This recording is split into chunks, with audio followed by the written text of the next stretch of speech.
Nous avons commencé les premiers jours sur la leçon numéro 1 sur l'appel de Dieu. Tamin'ny andro voalohany tsika nanomboka momba ny lesona voalohany ny amin'ny antson'Andriamanitra. Nous avons vu que tous ceux qui sont sauvés, Ary nijery fa izay olona rehetra voavonjy ils sont aussi appelés. dia natsoin'Andriamanitra ihany Tous koa. ceux qui sont sauvés Ny olona rehetra izay voavonjy sont aussi appelés. dia antsoina ihany Si koa. quelqu'un dit que non, Dieu ne m'a pas appelé, Raha misy olona zany miteny hoe Andriamanitra tsy niantso il a ahy seulement appelé les autres. fa ny hafa ihany no natsoina. C'est parce qu'il n'a pas compris. Ny dikan'izany dia mbola tsy Il est takatry le ignorant izy, des principes de la Bible. tsy fantany ny fitsipiky ny Baiboly. 2 Timothée, chapitre 1 et le verset 19. 2 Timothée, chapitre 1, le verset 19. Timoty faharoa toko voalohany andiny fa 7:10. 2 Timothée, chapitre 1, verset 9. Plutôt. Ay, fa 7 azafady. Excusez-moi. Et qui nous a sauvés et qui nous a adressé une sainte vocation, non à cause de nos œuvres, mais selon son propre dessein et selon la grâce qui nous a été donnée en Jésus-Christ avant le temps éternel. Izay namonjy antsika sy niantso antsika tamin'ny fiantsoana masina, tsy araky ny asantsika fa araky ny fikasany sy ny fahasoavana izay nomeny antsika tao amin'ny Kristy Jesosy hatry ny fony fahagola. Il nous a sauvés. Namonjy antsika izy. Amen. Amen. Il nous a sauvés Namonjy antsika izy et il nous a appelés. niantso antsika ihany koa izy. On n'est pas seulement sauvés, Itsika tsy hoe voavonjy fotsiny, mais nous sommes aussi appelés. isika ihany koa dia nantsoina. Si quelqu'un n'a pas compris ça, Raha misy olona mbola tsy c'est parce mahazo an'izay qu'il n'a pas été instruit. dia olona tsy nampianarina Il izay ne olona connaît izay, pas c'est quoi les disciples là. mbola tsy fantany ny atao hoe Il n'a fanaovam-pianatra, eu personne dans sa vie pour le montrer. mbola tsy nisy olona teo amin'ny fiainany nanoro zavatra Amen. tahaka izany azy. Alléluia. Amen. Nous avons commencé déjà la semaine passée Tamin'ny herinandro lasa antsika nanomboka et nous avons étudié des choses fondamentales. ary nianatra zavatra fototra. C'est pas la semaine passée, depuis 10 semaines déjà, je crois. Efa 10 jours. 10 efa jours. folo andro zay fa tsy On tamin'ny sort herinandro. des semaines, mais on a déjà enseigné sur le premier principe, Efa nampianatra antsika momba ny fitsipika voalohany selon les Écritures, araky ny soratra masina, la peur que nous recevons. ny tahotra izay ananantsika. C'est la seule raison qui fait que les gens ne puissent pas répondre à l'appel de Dieu. Io tahotra io irery ihany no antony mahatonga ny olona tsy mamaly ny Nous avons antson'Andriamanitra. défini d'où venait cette peur. Ary efa namaritra ihany koa tsika hoe avy aiza io Et ça tahotra ne io. vient pas de Dieu. Efa hitantsika hoe tsy avy amin'Andriamanitra La io. deuxième chose, Ary ny nous faharoa, avons parlé de l'esprit qui nous a été donné. ny resaka ihany koa tsika momba n'ilay fanahy izay nomena antsika. Et l'esprit qui nous a été donné, Ary io fanahy nomena antsika io c'est l'esprit de force, dia ny fanahy ny hery, l'esprit de courage, ny fanahy ny tanjaka, l'esprit de sagesse ny fanahy ny fahendrena pour faire l'appel de Dieu. mba hanaovana ny Nous avons antson'Andriamanitra. aussi vu que cet appel Nijery ihany koa tsika fa io antso io n'était pas basé sur les œuvres, tsy ny fototra tamin'ny mais asa sur la grâce. fa amin'ny fahasoavana. Nous avons vu que l'appel de Dieu était déjà là. C'est sur notre...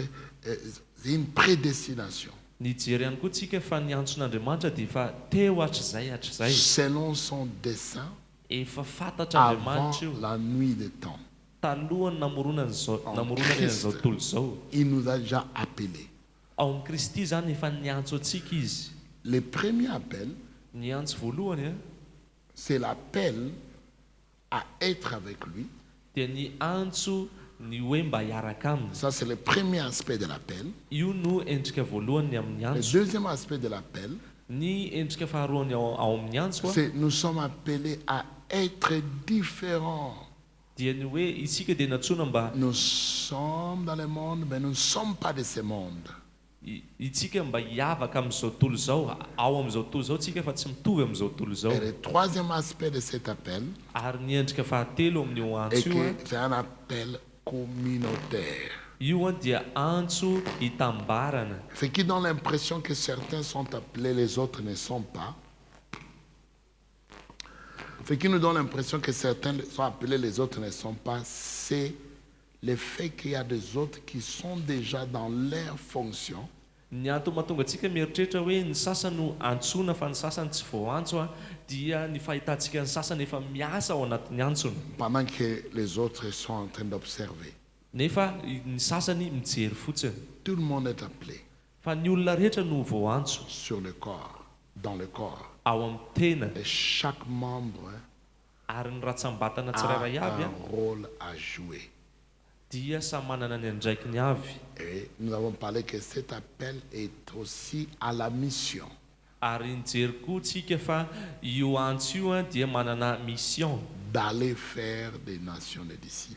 ny hoe andeha anao mpianatra ny firenena rehetra. Et la dernière fois, nous avons commencé à parler que nous avons été équipés Tamin'ny farany ihany koa tsika dia nijery fa isika dia efa nomena fitaovana naturellement ara-boajanahary à répondre à l'appel de Dieu. ny mba hamaly ny Et ces antson'Andriamanitra. équipements Ary ireo fitaovana nous ireo a aident aussi à identifier dia manampy antsika mba ahita hamaritra quel est vraiment notre appel.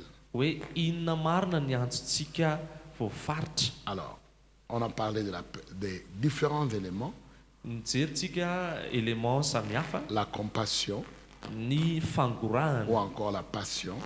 na ny fitiavana passion. Nous avons parlé de les talents naturels ou les aptitudes.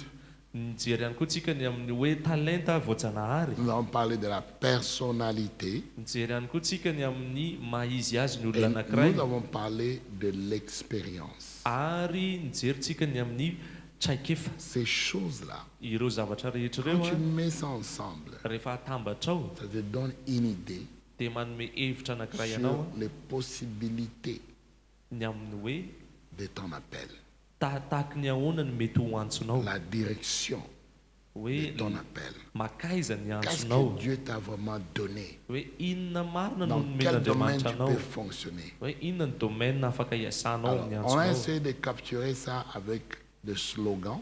Itsika niezaka nijery an'ilay izy tamin'ny alalana slogan On appelle les CAP.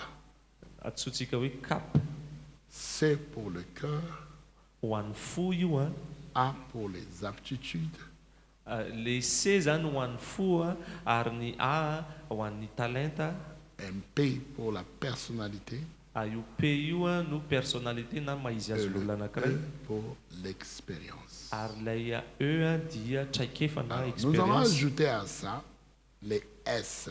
Ho ampitsika S zany io C'est ça dont nous allons parler aujourd'hui, izay no resantsika androany qui parle des dons spirituels. izay a manambara ny momba an'ireo fanomezana ara-panahy. Autrement dit, Amin'ny teny nous ne hafa sommes pas équipés seulement naturellement, itsika zany tsy hoe nomena zavatra nous voajanahary sommes fotsiny aussi équipés spirituellement. fa itsika ihany koa nomena zavatra Nous avons ara-panahy. des capacités spirituelles Manana fahaiza-manao ara-panahy et tsika nous donner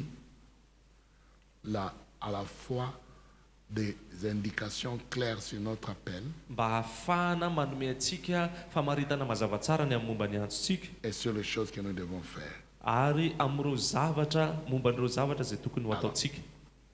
Nous allons entrer en profondeur. Ka ankehitriny tsika hiditra lalindalina kokoa La découverte des dons spirituels. ny fahitanao a ny ara-panahinao. Amen.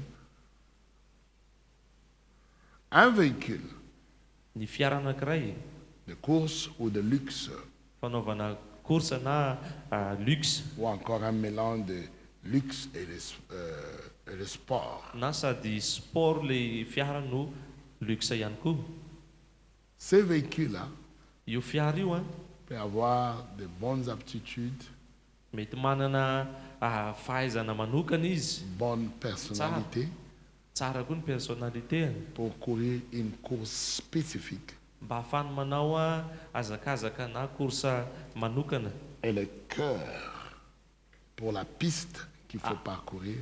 Ary manana fo izy ho an'ilay pista hiazakazahany. Et pourtant, c'est inutile sans moteur. Kanefa raha vao tsy misy motera zay fiara zay dia tsisy ilaivana azy. Les dons spirituels, Ny fanomezana ara-panahy c'est la pièce qui manque io no pièce tsy ampy pour tout croyant ho an'ny mpino pour rehetra entrer dans l'accomplissement de leur appel. mba ahafahany miditra ao amin'ny fataterahany antsony.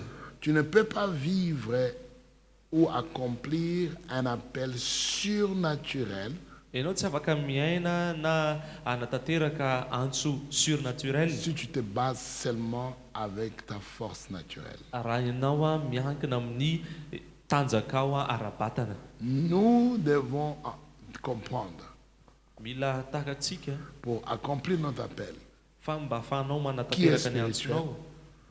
tout ce que nous avons au cap, Antso ara-panahy io ary zay zavatra rehetra nananao anatin'ny kapy aptitude, io personnalité, expérience, io hoe fo talenta voajanahary expérience personnalité. c'est le véhicule sans moteur, s'il n'y a pas de dons spirituels. Io dia fiara tsy misy motera raha tsy misy ny fanomezana ara-panahy. Quand tu as les caps Rehefa ianao manana an'io kapy io et que tu manques les dons spirituels, kanefa tsy manana tsy ampy ny fanomezana ara-panahy anananao, tu vas avoir l'impression que tu es en train de fonctionner à vide. dia ohatrany atsapa ianao hoe manao zavatra nefa tsisy vokany. Amen. Amen. Alors, pour transformer notre appel, nous avons besoin du don. Mba ahafahana mitransformer ny antsontsika dia ilaintsika ny fanomezana Et ce ara-panahy. don, nous allons l'appeler les S Ary io dia ho faritantsika amin'ny alalan'ny S. pour faire les S ou escape. C'est ça, on dit comme ça. S-C-A-P-E. Comment tu prononces ça en français? Scape. Amen. Dont les S représentent les dons spirituels. Ny S zany dia fanomezana ara-panahy. C'est quoi les dons spirituels? Inona ka ny fanomezana ara-panahy? La puissance surnaturelle de Dieu, Io dia hery surnaturel le n'Andriamanitra, moteur de l'appel, moteran'ny le antson'olona anankiray, dynamis, na koa hoe dynamis, selon ce que Paul a dit à Timothée. araka ny voalazan'ny Paoly tamin'ny Timoty. Amen. Amen. Quand Paul dit que ce n'est pas l'esprit de timidité, mais l'esprit de la puissance. Hoy Paoly hoe tsy mifanahany henatra ozy izy fa ny fanahany hery. Les gens croient que les dons spirituels est une amélioration de leur aptitude naturelle. Ny fanomezana ara-panahy dia eritreretin'ny olona fa hoe fahaiza-manao ny voajanahary nefa mivoatra zany. Non, pas Si, du tout.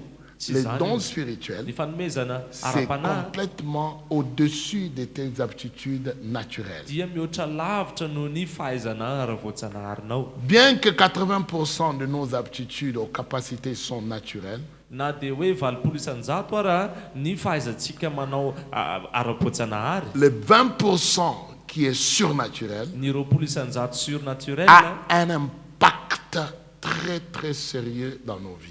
dia manana fiatraika tena matotra kokoa amin'ny fiainantsika. Hallelujah. Alléluia. Beaucoup de personnes, Betsaka ny olona, beaucoup de gens betsaka ny olona trouvent cela difficile, sarotra aminy, mal placé. Ils ne comprennent pas tsy azony tsara le izy que le don de grâce hoe ny fanomeza-pahasoavana est supérieur dia ambony lavitra au don naturel. no ny fanomezana ara-voajanahary. Lisons la Bible. Ndao vakitsika amin'ny Baiboly. Matthieu chapitre 10, Matthieu toko fahafolo à partir du verset 41 au verset 42. andiny fa raika amby efapolo ka hatramin'ny faharoa amby efapolo. Celui qui reçoit un prophète en qualité de prophète recevra une récompense de prophète. Et celui qui reçoit un juste en qualité de juge recevra une récompense de juge. Et quiconque donnera seulement un verre d'eau froide à l'un de ces petits en qualité de disciple, je vous le dis en vérité, il ne perdra point sa récompense. Izay mandray mpaminany satria mpaminany izy dia handray ny valim-pitiany mpaminany, ary izay mandray olona marina satria olona marina izy dia handray ny valim-pitiany olona marina. Ary nazovo manome rano mangatsikana dia eran'ny kapoaka ihany aza hosotroiny anankiray amin'ireo madinika ireo, satria mpianatra izy dia lazaiko aminareo marina tokoa fa tsy ho very ny valim-pitiany. Pourquoi les gens ont du mal à accepter le don que Dieu a mis dans les autres? Fa maninona ny olona sarotra aminy ny manaiky ny fanomezam-pahasoavana nataon'Andriamanitra tamin'ny hafa. Parce qu'ils ont du mal à accepter les dons spirituels que Dieu a mis en eux-mêmes. Satria izy sarotra aminy koa ny anaiky an'ilay fanomezam-pahasoavana napetrak'Andriamanitra ao anatiny. Nous devons apprendre à accepter la grâce en nous Itsika mila manaiky ny fanomezam-pahasoavana ao et anatsika chez les autres sy ny any hafa comme étant suffisant pour accomplir l'œuvre de Dieu. hoe tahaka ny hoe ampy ireny mba hamitatsika ny antson'Andriamanitra amin'ny fiainatsika. Alors, quand tu viens à la rencontre d'une personne, Rehefa ianao mihaona amin'ny olona anankiray, les 80% ny 80% de cette personne, amin'iny olona iny ce que tu vois à la personne, ny zavatra hitanao amin'iny olona iny c'est premièrement naturel. dia voajanahary naturel. C'est son cap, Iny le hoe cap c'est naturel. naturel C'est tanteraka ça sy voajanahary. qu'on confronte. Izay le afangarontsika La spiritualité, ny ara-panahy, ce que Dieu a mis dans la personne, ny ara-panahy zay napetraka tao anatin'ilay olona en esprit, ao amin'ny nous fanahy ne sommes pas au courant de ça. tsy fatatsika iny. C'est pourquoi beaucoup de gens font l'erreur. Zany mahatonga ny olona betsaka no manao fahatosoana. Ils te jugent Tsarainy ianao en fonction de ce qu'ils voient de toi. arakin'izay hitany Mais ils n'ont amin'ny pas ity compris ivelany.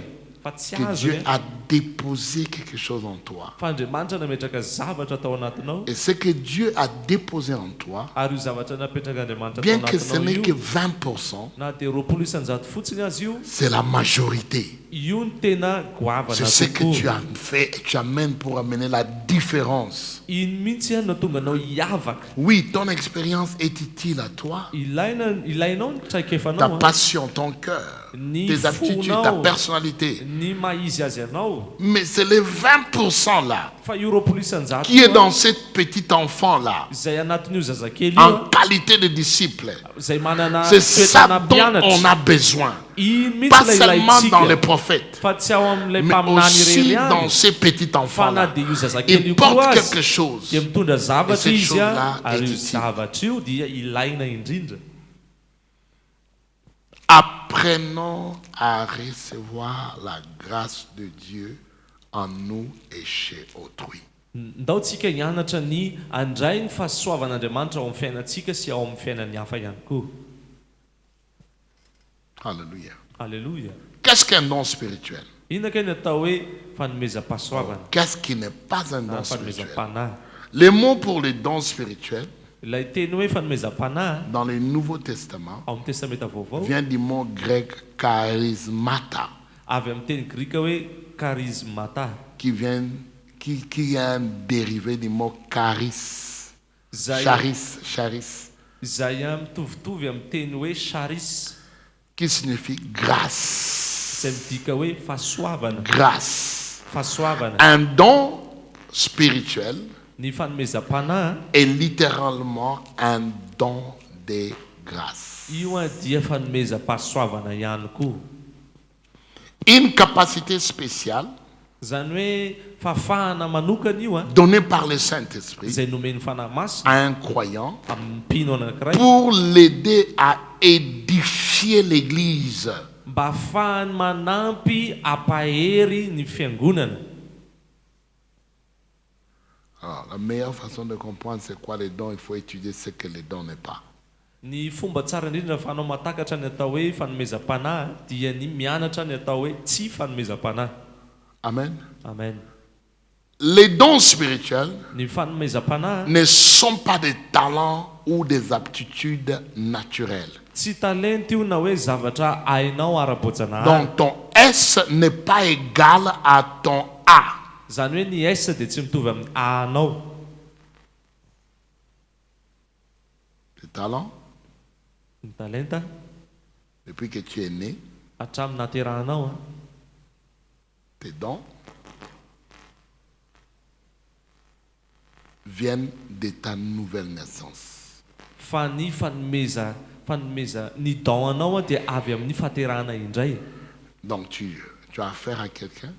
Zany hoe miatrika olona anankiray Il ianao dit que Dieu m'a appelé à être prophète depuis que j'étais né, dia miteny izy hoe Andriamanitra niantso aho mba ho mpaminany hatramin'ny naterahako, depuis le ventre de ma mère. hatrany ankibon'ny mamako. Et puis j'ai dit, donc il est né de nouveau depuis le ventre de sa mère. Dia hozy aho hoe efa nateraka indray zany izy hatrany ankibon'ny mamany, Parce que pour être prophète, satria mba ahafahanao tonga mpaminany dans cette dispensation, raha amin'izay fomba fiteny zay c'est un don de l'esprit. dia fanomezam-panahy io. Amen. Même dans l'Ancien Testament, Na tany amin'ny testamenta taloha azy, il y a eu des gens qui sont devenus des prophètes qui n'étaient jamais nés des prophètes. nisy olona lasa mpaminany nefa izy tsy mpaminany hatrany ankibo. Amos n'a pas été appelé né prophète. Il a été appelé, il faisait du jardinage. Amos tsy mpaminany hatrany ankibo izy fa izy teo ampanaovana zaridaina. Les gens qui parlent comme ça, ils sous-estiment les dons spirituels. Ny olona tahaka izany dia manambany ny Et fanomezam-panahy. ils ont une confusion entre le don spirituel et les aptitudes naturelles qui les ont positionnés à devenir prophètes. Ary afangarony ny fanomezam-panahy sy ireo talenta voajanahary izay nametraka azy ho tonga lasa mpaminany any aoriana any. Les dons spirituels Ny fanomezam-panahy sont zany établis à la nouvelle naissance. dia tafapetraka eo amin'ny fahaterahana indray. Ton talent peut être utilisé pour n'importe quel but. Ny talentanao afaka ampiasaina amin'ny tanjona samihafa. Par exemple, moi, Ohatra hoe ny tenako quand manokana, je suis né, on m'a rencontré que j'avais des problèmes pour parler. tamin'izaho vao teraka dia nitantarain'olona fa hoe somary tsy nahay ny J'ai teny. seulement pu articuler mes premiers mots, faire mes premières phrases. J'avais 2 ans et quelques. Efa roa taona mahery aho zay vao nahay ny teny tsara. Intelligent, Marantsaina mais presque muet. fa kely sisa dia mona, saika mona. Ok? Quand j'ai grandi, Dia rehefa nitombo aho j'étais très timide. sarokenatra be aho, Je ne parlais pas beaucoup. tsy dia be teny aho, Mais je parlais à moi-même beaucoup. fa zaho miresaka be amin'ny J'étais tenako. vocaliste. Zaho zany ohatrany hoe Mais à mifantoka cause de amin'ny la tenako be, timidité, fa noho ny amin'le je henatra n'étais pas trop bavard. tsy dia be tabataba aho. Mais quand je suis devenu adolescent Fa rehefa zaho lasa adolescent et que j'ai commencé à comprendre qui j'étais, dia nanomboka takatra hoe iza aho. subitement j'étais devenu trop bavard. Tamtampoka teo aho lasa be resaka indray. Allez beaucoup. Non, écoutez-moi. Zaho hoe noho tsara Je pouvais bien faire le travail d'un journaliste. afaka nanao asana mpanao gazety tsara zany aho. Commentaire de sport Mpanao commentaire na fanatanjahantena à reny. la radio. radio. Passe là-bas, il a pas donné Any marqué. amin'ny bariady amin'ny baolina dia makany amin'ny voatabia. Hein? Naturel. Zay zany le hoe voajanahary. Mais c'est les dons spirituels Fa ny fanomezam-panahy kosa qui a transformé le parleur qui est dans ma bouche namadika an'ilay haut-parleur teo amin'ny vavako en prédicateur. ho lasa mpitory-teny. C'est pourquoi je parle. Zay mahatonga be resaka. Ah oui, je parle. Je sais que vous avez déjà remarqué que je Fantatro fa parle. efa remarqué nareo hoe za tena be resaka. J'étais né, je ne pouvais pas parler. Tamin'izaho vao teraka tsy nahay ny Je teny. parlais plus tard. Dia avy eo elaela Et teo quand je aho, parlais plus tard, nahay ny j'étais teny. devenu trop Dia bavard. rehefa lehibe zany lasa be Et au resaka travers de la indray. nouvelle naissance, Ary tamin'ny alalan'ny j'ai fahaterahana reçu indray le don de prédicateur. dia noresiko Donc, ilay si je n'étais pas fanomezam-panahy devenu ny prédicateur, mampitory-teny. je serais journaliste commentateur des matchs de football à la radio. Raha tsy lasa raha tsy ndraisy zany io fanomezam-panahy ho lasa mpitory-teny io dia mety tany amin'ny mpanao commentaire baolina any amin'ny radio angamba no nataoko. Amen. Hein? Amen. Vos dons sont donnés spécifiquement Io fanomezam-panahy io a dia nomenanao manokana pour vous rendre utile dans le corps du Christ. mba hatonga anao a ho azo ampiasaina ao amin'ny tenan'i Kristy. Donc Dieu peut et souvent les fait. Andriamanitra zany afaka manao an'io ary ataony matetika Il prend un talent naturel amin'ny hoe maka talenta natoraly izy a et le donne les surcharges d'onction, dia avy eo a fenony ositra les sanctifie amasinina et en produit un don spirituel. ary mamokatra izy amin'ny alalan'iny a fanomezam-panahy anankiray. Amen. Amen.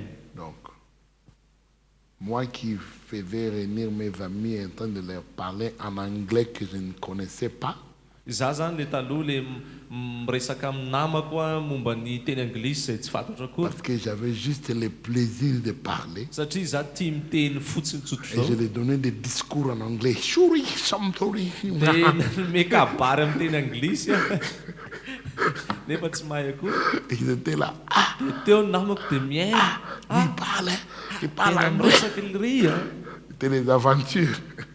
resaka Parce tsisy que tika je voulais utiliser ma bouche, ça ne pouvait pas rester fermé. fa za zany tamin'izany te hampiasa ny vavako fotsiny satria tsy tiako Et Dieu a dit, hikombona le ok, izy. je vais tourner ça, je vais le sanctifier et je vais le mettre du surcharge. Dia izy Andriamanitra hoe ho ampiasaiko io a ho amasiniko a ary ho fenoiko Pour que ça devienne un don spirituel. amin'izay a hivadika lasa Donc, les gens qui fanomezam-panahy. sont bavards là, Nareo be resaka reo il ne faut pas les stopper.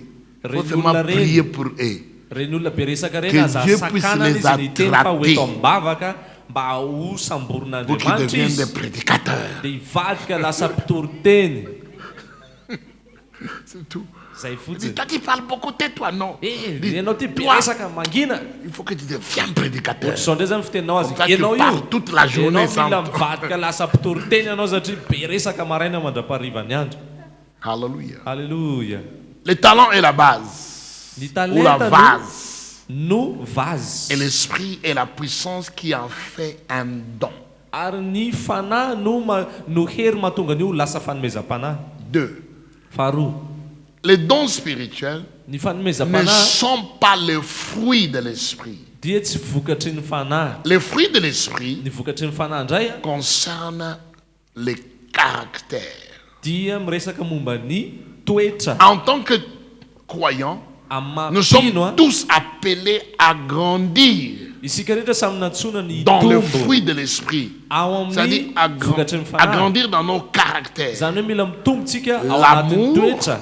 Iny zany ny La fitiavana, joie, ny fifaliana, la paix, ny la fiadanana, patience, ny la faharetana, bonté, ny la fahatsarana, bienveillance, ny la fahaizana mijery fidélité, tsara, ny fahatokiana, la douceur ny fahatsorana et la maîtrise de soi. ary ny fifehezantena. Galates chapitre 5, Galatiana toko 5 22 à 23. andininy faharoambiroapolo ka hatramin'ny fahatelo C'est ça la ambiroapolo. base. Io no fototra. Tu ne commences pas avec la plénitude d'amour. Ianao zany a tsy hoe vao manomboka Tu tonga ne dia feno commences pas fitiavana. avec la plénitude de joie. Ianao tsy hoe vao manomboka dia tonga Tu dia ne feno commences fifaliana. pas avec la plénitude de la bienveillance. Ianao tsy manomboka amin'ny fahafenony fahaizana Tu ne mijery commences tsara na pas ta vie miambina. chrétienne avec la maîtrise de soi. Ny fiainana makristiana anao tsy Ces manomboka amin'ny hoe choses fahaizana sont mifetena. développées progressivement. Ireny zavatra reny a dia amboarina tsikelikely.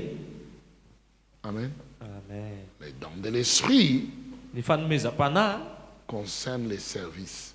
dia miresaka momba ny fanompona. C'est un outil Zany hoe ilaina io a qui doit marcher dès maintenant. izay tokony hiasa dian'izao. Sinon, Raha tsy zay a tu ne vas pas accomplir grand-chose. tsy te havita zavatra firy ianao. C'est pourquoi tu vois dans l'église, Zay ny antony mahatonga ny hoe rehefa makana il y a am-piangonana ianao beaucoup de gens qui sont doués, betsaka ny olona manan-talenta mais mauvais caractère.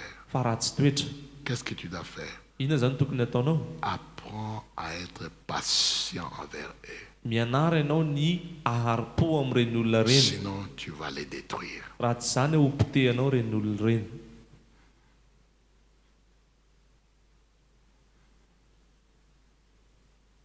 Les caractères ou les fruits de l'esprit ny toetra na ny vokatry ny fanahy n'est pas automatique.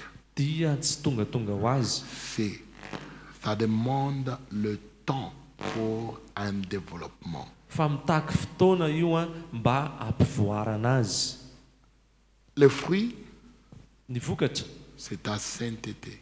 dia ny fahamasinanao. Les dons, Ny fanomezana kosa c'est ton équipement. dia io no fitaovana hoentina miasa. Amen. Amen. La vie chrétienne Ny fiainana maha-kristiana vise à ce que nos dons coulent à partir de notre caractère. dia mikendry ny hoe ny fanomezam-panahintsika dia mikorina avy amin'ny toetrantsika. C'est ça. Donc tu dois être un homme, une femme de caractère, Zany hoe ianao zany tokony lehilahy na vehivavy tsara toetra doué. sady Mais manan-javatra, la Bible manan-talenta. nous enseigne, Ny baiboly dia mampianatra antsika l'église de Corinthe, ao ny fiangonan'ny Korinto ils avaient beaucoup de dons, nanana fanomezam-panahy be dia be zareo très mauvais caractère, fa tena farak'izay ratsy toetra qui était à cause de l'immaturité. noho ny tsy fahamatorana. Amen. Amen. Ça arrive. Misy zany indraindray. Dieu veut que nous soyons saints, Tian'Andriamanitra isika ny mba ho masina. fruits, Zay le hoe vokatra. efficaces, dons. Mahavita zavatra. Dieu Izay veut que nous dia soyons fanomezam-panahy. saints. Tian'Andriamanitra tsika Et ny ho cela masina. dépend des fruits. Iny dia miankina amin'ny vokatra ny Efficace. fanahy. Cela dépend des dons. Mahavita zavatra amin'ny alalan'ny fanomezam-panahy. Balance d'efficacité Ny fahavitan-javatra et de la sainteté. dia mila mibalanse amin'ny fahamasinana. 3. Fahatelo. Les dons ne sont pas des récompenses pour la maturité. Ny fanomezam-panahy dia tsy valosoa raisina avy amin'ny fahamatorana. Parce que tu as grandi spirituellement. Hoe Parce satria que ianao tu- tomba ara-panahy. Tsia. Peut-être tu parles du manteau dont je suis en train de parler ce jour ici. Mety hoe manteau ndrainga man'le resantsika le niresana teo Absolument. Le maraina. manteau te sera donné avec la maturité, Ny manteau dia omenanao miaraka amin'ny fahamatorana. mais pas les dons. Fa ny fanomezam-panahy kosa tsy takizay. Amen. Amen. Tu ne gagnes pas les dons. Tu ne gagnes pas les dons. Ils sont offerts. Ny fanomezam-panahy dia tsy valim-pitia fa fanomezana fotsiny. Indépendamment de tes performances. Tsy miankin-doha amin'ny fahaizanao manokana. 4. Efatra. Les dons ne sont pas des phénomènes étranges réservés aux super chrétiens. Ny fanomezam-panahy dia tsy hoe zavatra mitranga matalanjona natokana ho an'ireo kristianina milay be. Oh oui. Tsia. Il y a des gens, dès qu'ils ont des manifestations de dons, ils se croient qu'ils sont supérieurs aux autres. Misy olona raha vao mampiseho izy fanomezam-panahy dia mieritreritra izy fa ambony noho ny olona rehetra. Pas du tout. Tsia. La Bible nous dit en 1 Corinthiens chapitre 12 verset 7, Ny baiboly dia milaza amintsika ao amin'ny Korinthiana voalohany 12:7. à chacun la manifestation de l'esprit est donnée pour l'utilité commune. Ny olona dia samy manana ny fanomezam-panahiny avy ary natao ho tombotsoan'ny saramba-be-bahoaka. Est-ce que tu es un croyant? Ianao ve mpino? Est-ce que tu crois en Jésus? Mino an Jesosy ve ianao? C'est-à-dire que tu as un don. Midika zany fa manana Tu ne fanomezana sais pas ianao. encore, mais tu l'as déjà. Mety hoe mbola tsy fantatrao fa hanananao io. Amen. Amen. Hallelujah. Alléluia. Tu as un don. Manana fanomezam-panahy ianao. Seigneur, j'espère qu'un jour je vais avoir un don. Tompo, manantena fandray andro any hanana fanomezam-panahy. Ce n'est pas comme ça. Tsy tahaka izany io. Tu l'as déjà. Efa hanananao io. Mets-le à l'œuvre. Fa ampiasao fotsiny. Tu as déjà ton don. Efa hanananao ny Dès que fanomezam-pahasoavanao. tu es né de nouveau, Rehefa nateraka tu indray as fotsiny déjà ianao ton don. dia efa noraisinao tamin'iny izy. Amen. Amen. Juste, tu as besoin de découvrir. Ny ilainao fotsiny dia ny mamantatra azy. Alors, pourquoi avons-nous des dons? Inona zany ny antony ananantsika Quel est le fanomezam-panahy? but de ton don? Inona ny tanjon'io fanomezam-panana Pourquoi nanao io? Dieu donne-t-il ces dons? Fa maninona ka Andriamanitra no manome anao an'io fanomezam-panahy io? C'est pour nous rendre spéciaux, Mba hahatonga antsika ho lasa pour spesialy, nous faire sentir importants. mba hahatonga antsika tsy apatena hoe olona ilaina. Zany C'est ve? ça? Zay ve? Hein? Non, pas du tout. Tsy zay tompoko. Pas du tout. Tsia. Les dons, Ny c'est fanomezam-panahy pour te rendre utile. dia mba hahatonga anao ho ilaina. Si tu n'es pas doué, Rehefa ianao zany tsy tu manana es fanomezam-panahy inutile. dia tsy hisy ilaivana anao. Ce n'est pas pour te rendre spécial. Fa tsy hoe hahatonga anao ho olona manana C'est maizy le don azy. qui te fait ouvrier. Ny fanomezam-panahy zany dia hahatonga anao ho lasa mpiasa. Et souviens-toi de ça. Tadidio tsara zay. Si tu veux être un chef, Raha ianao te ho sefo, tu n'as pas besoin de dons. tsy ilainao ny Tu as besoin de fanomezam-panahy. caractère. Fa toetra indray no ilainao. Il y a des gens qui ont des dons, ils se comportent comme s'ils étaient des patrons. Misy olona manana fanomezam-panahy mieritreritra ny tenany izy fa patron. Et pourtant, Kanefa ils ne sont pas. Ils manquent de caractère pour diriger.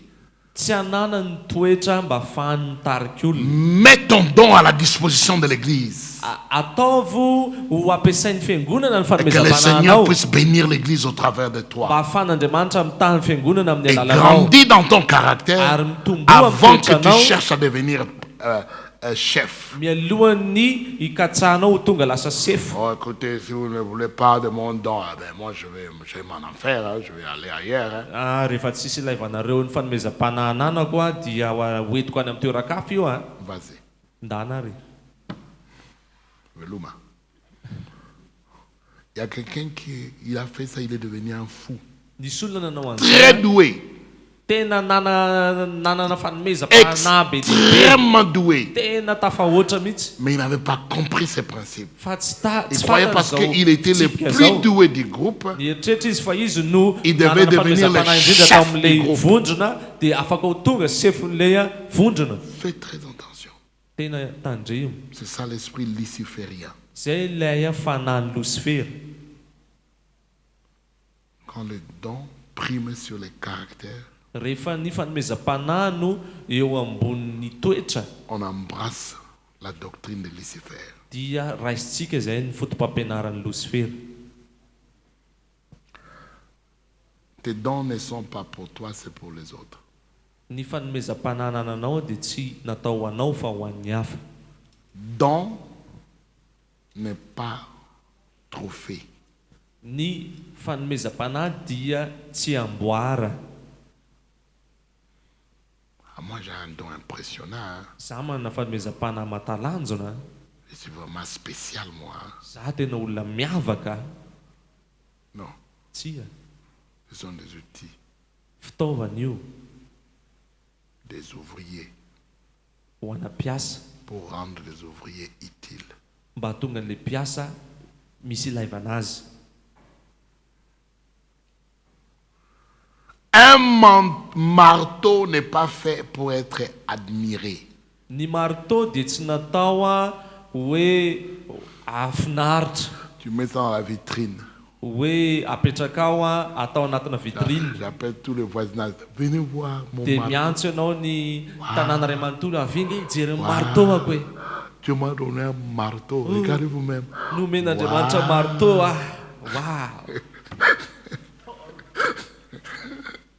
Alléluia. Amen. Dis à ton voisin, Tenenina akaikinao à partir d'aujourd'hui, manomboka izao rends ton marteau utile à l'église. ampiasa ao atao am-piangonana amin'izay io marteaunao io. Fais sortir les marteaux de la vitrine. Avoay anatin'ny vitrine On en nanao a any. tellement besoin ici. Tena ilaitsika be loatra io. Les dons, c'est pour construire, ce n'est pas pour la vitrine. Ny fanomezam-panahy dia natao anorenana zavatra fa tsy natao amprimina. Notre motivation doit changer. Mila miova ny zavatra manentana antsika.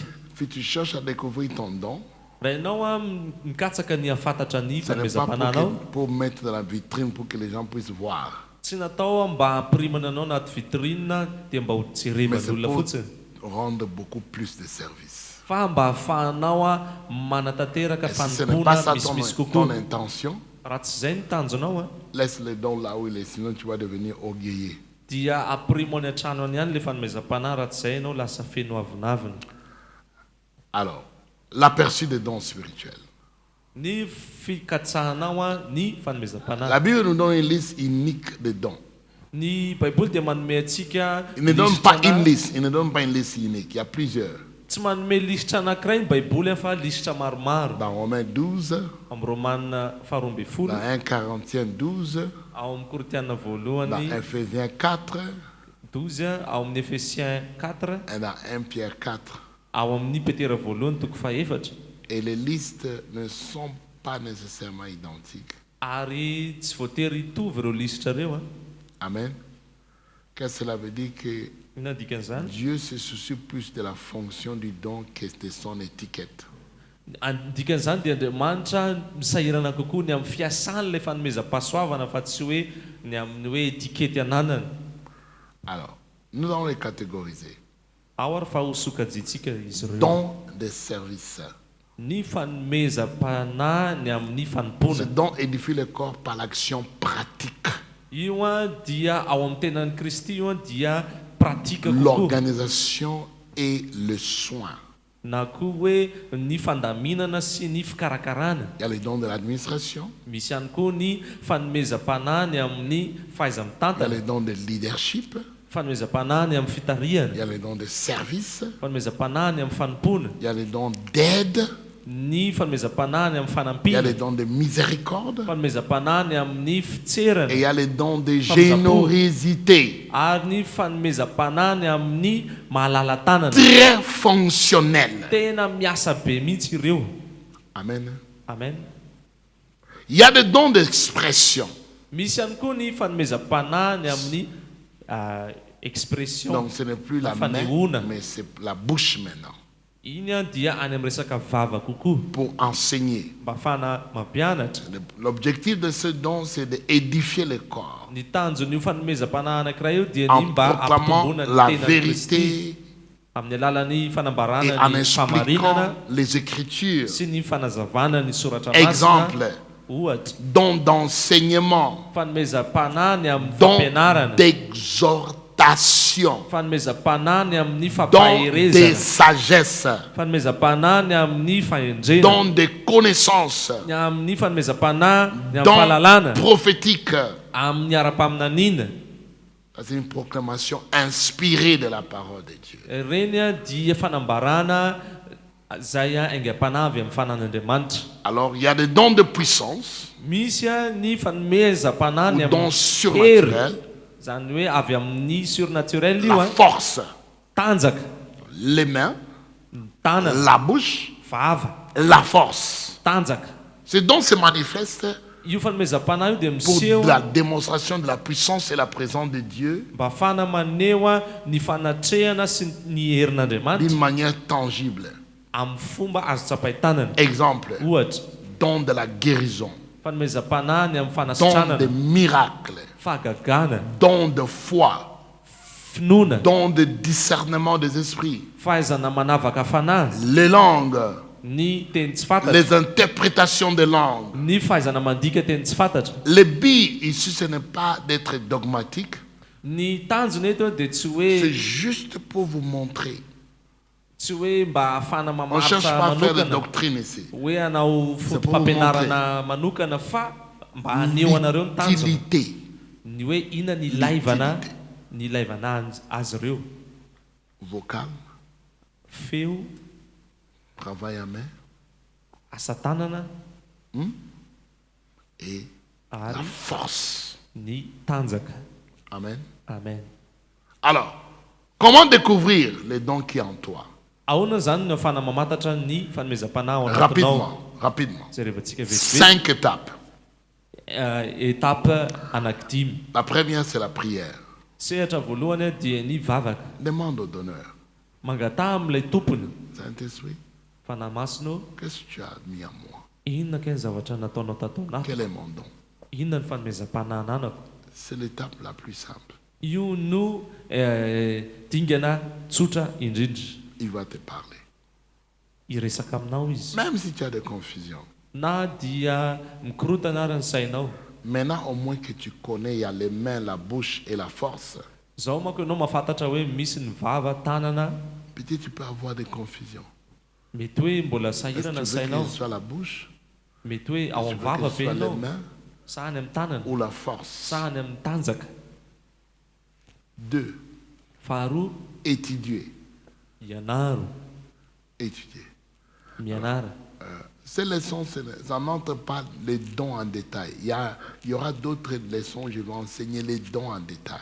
Ity lesona ty tsy hiditra antsipiriany amin'ny momba ny Tu fanomezam-panahy. veux maintenant Fa comprendre, manana tu lesona veux manokana ny amin'izay. comprendre en détail. Raha ianao tia takatra an'io antsipiriany Lis la kokoa. Bible, Mamaky Romains baiboly, 12, 1 Corinthiens 12, Koritiana voalohany 12, Ephésiens 4, 1 Efesiana Pierre 4. toko faefatra, Et- Petera voalohany toko faefatra. Tu vas avoir des éléments Ary ireo dia ahafahanao manana indicatifs.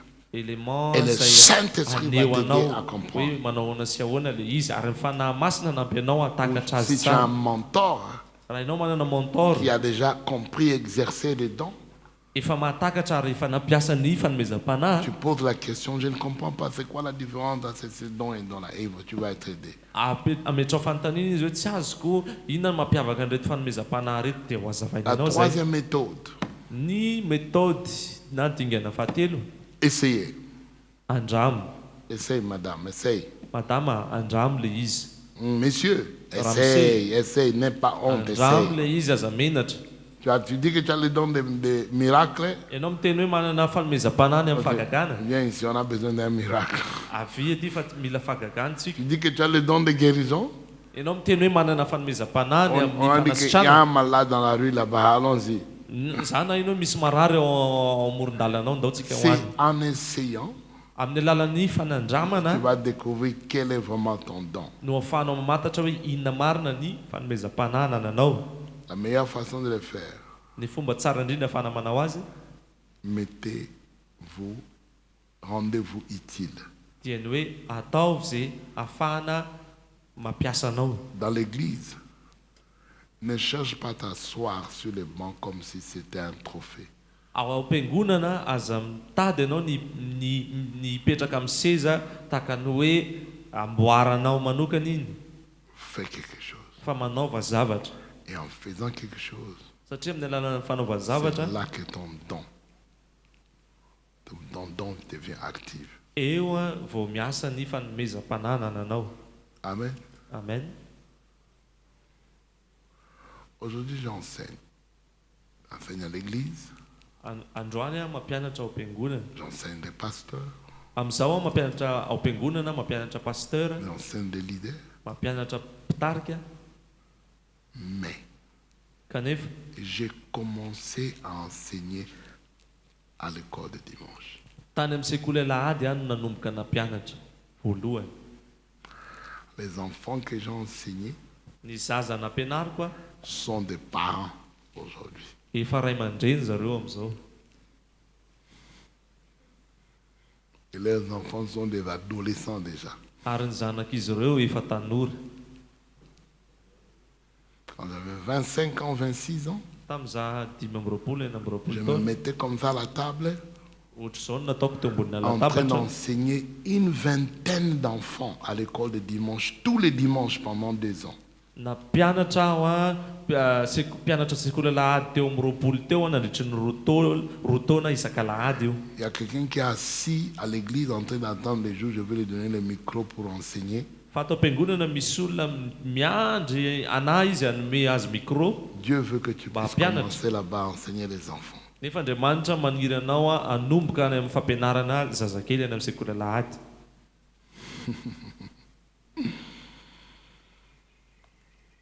Essaye ton don avec les enfants. Ils ne sauront même pas que tu es en train de dire des bêtises. andramo amin'ny zazakely ny fanomezam-panahana ananao fa tsy ho fantatry zareo akory ange hoe diso ny zavatra tenenao. Mais tu n'as même pas honte.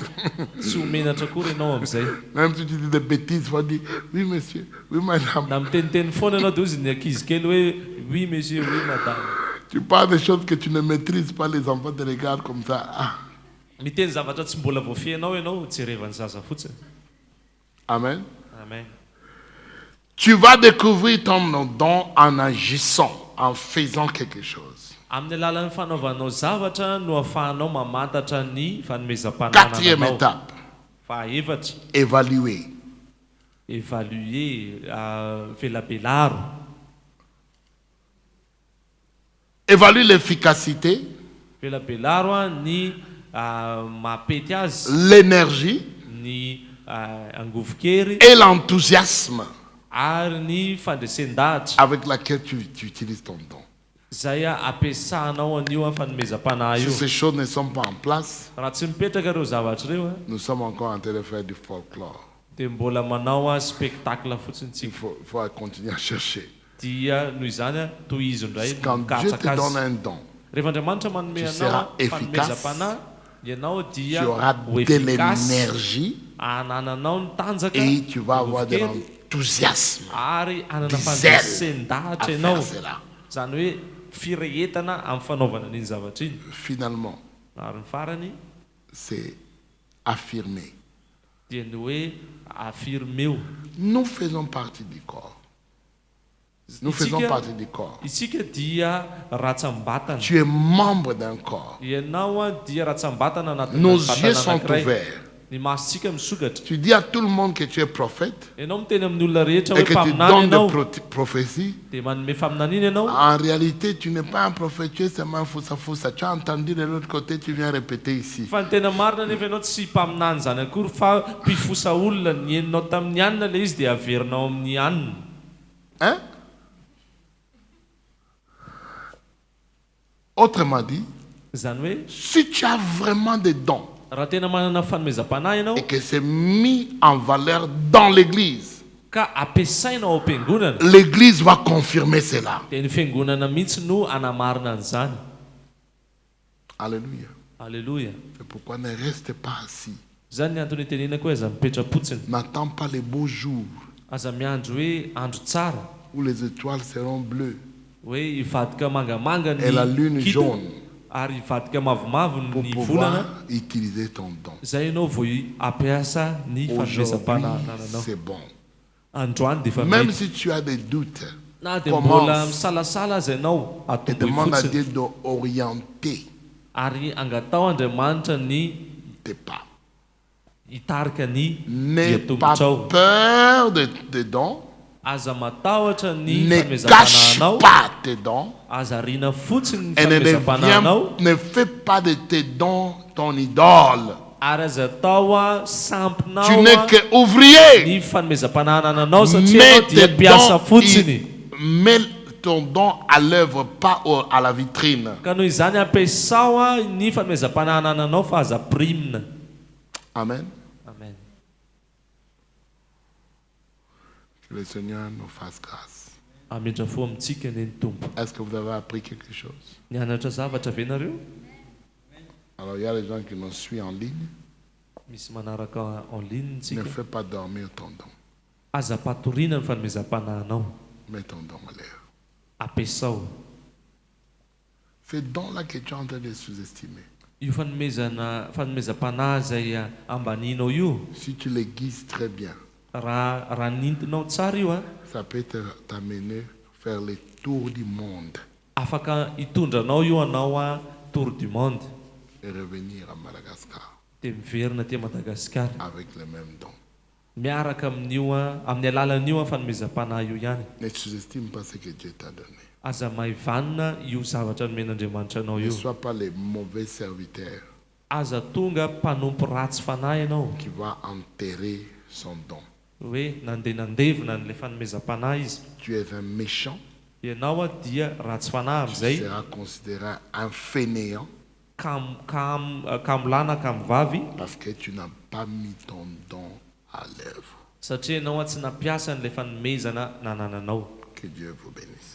fitahian'Andriamanitra tompoko.